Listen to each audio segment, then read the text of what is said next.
Part 4 Africa moved into Europe and Asia. Mankind did not just start in Africa, but the first human beings on Earth existed in Ethiopia about 3.2 million years ago. Every white human being have their ancestral roots in Africa. That is, all men living on Earth are descendant from a black woman who lived in Africa about 140,000 years ago. The African during this period actually contained all the genetic materials and was able to mutate into other types.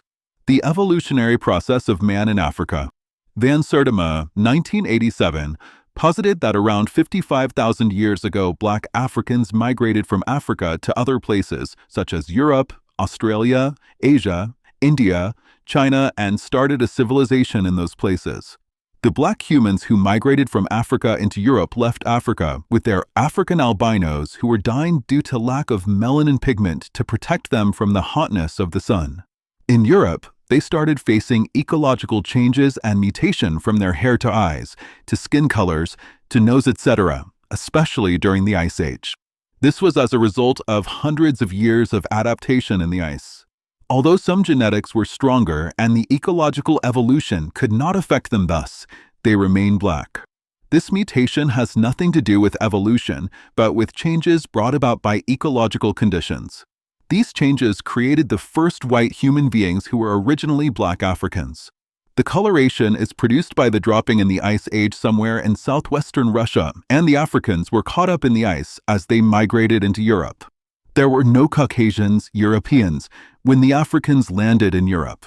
What was known were animals that adapted to the environment. Among the most recognizable Eurasian species that existed in European Ice Age were the woolly mammoth, steppe mammoth, straight-tusked elephant, European hippopotamuses, aurochs, steppe bison, cave lion, cave bear, cave hyena, homoeotherm, Irish elk, giant polar bears, woolly rhinoceros, Merck's rhinoceros, narrow-nosed rhinoceros, and Elasmotherium. Furthermore, it was not all blacks who migrated to Europe during the Ice Age that were affected by the ice and ecological conditions, which was why when the Roman Julius Caesar first landed in Britain on August 26, 55 BCE, the Romans found out that there were black people native to Britain. This was because in the ice some blacks retained their color. According to Van Sertima, it is important to note that the first group of migrated black Africans to land in the place called Europe today were black African women who later became white due to ecological factors.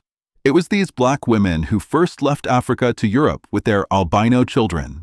The study of ancient European art shows black women as the first humans to live in Europe.